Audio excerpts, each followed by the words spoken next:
ចំណុចទី1គឺពាក់ព័ន្ធជាមួយនឹងបើន័យថាអីគេផ្លេចទៅ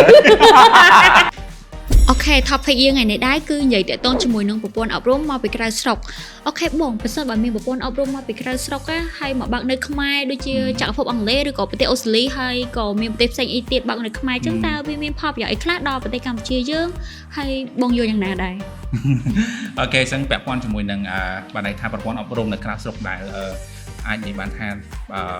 មកដាក់ទីតាំងឬក៏មានវត្តមាននៅក្នុងស្រុកខ្មែរយើងគឺពាក់ព័ន្ធជាមួយនឹងរឿងហ្នឹងដែរគឺបើសិនជាយើងនិយាយពាក់ព័ន្ធជាមួយនឹងអត្ថប្រយោជន៍គឺមានច្រើនមែនតើតែប្រហែលជាបងអាចលើកយកចំណុច3 4ទៅ5ចំណុចអីហ្នឹងពាក់ព័ន្ធជាមួយនឹង topic មួយហ្នឹងអញ្ចឹងពាក់ព័ន្ធនឹងចំណុចទី1ហ្នឹងគឺយើងបង្កើនការអប់រំនៅក្នុងស្រុកអញ្ចឹងដឹងហើយថាពេលដែលយើងមានប្រព័ន្ធសិក្សាអប់រំពីក្រៅស្រុកច្រើនមានន័យថាគឺយើងមានន័យថា improveការរៀនរបស់យើងដែលធ្លាប់តែរៀនបែបនៅក្នុងប្រទេសរបស់យើងហ្នឹងឲ្យវារៀង international យើងមិនមែនថាឲ្យវារៀងយល់ដឹងកាន់តែទូលំទូលាយជាងមុនហើយបង្កើនការអប់រំហ្នឹងគឺកាន់តែខ្លាំងជាងមុនទៀតចឹងដោយសារតែសិស្សគឺគាត់មានឱកាសរៀនបែបបែបថាដូចស្រុកគេ very standard ហើយ international មែនតើអញ្ចឹងបែរថាពង្រឹងចំណេះដឹងរបស់គាត់បានច្រើនជាងមុនដោយមិនចាំបាច់ឲ្យគាត់ហ្នឹងទៅរៀនដល់ស្រុកគេផ្ទាល់ទេគាត់គ្រាន់តែថា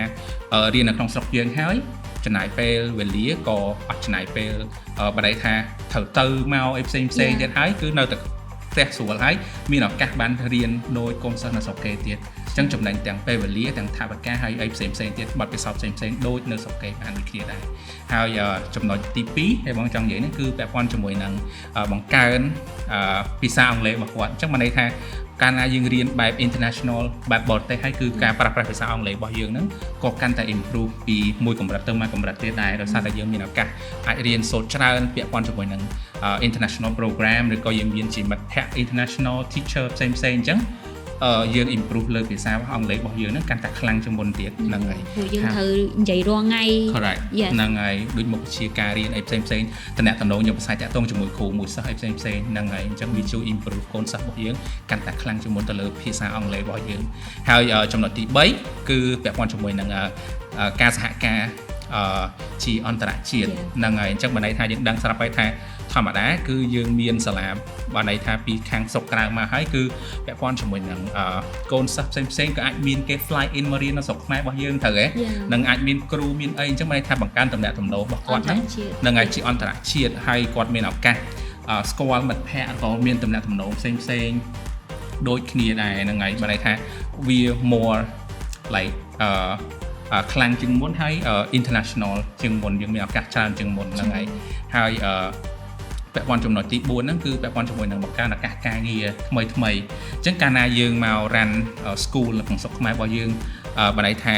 ពីខាងក្រៅស្រុកមកស្រុកខ្មែររបស់យើងហើយបានន័យថាយើងត្រូវការ resources បុគ្គលិកហើយនឹងធនធានរបស់យើងហើយអញ្ចឹងគឺបង្កើនឱកាសការងារឲ្យប្រជាជនរបស់យើងនៅក្នុងស្រុកហ្នឹងឲ្យមានឱកាសធ្វើការងារបែប international ដូចគេដែលយើងមានឱកាសបានធ្វើការជាមួយនឹងបុគ្គលិកថ្មី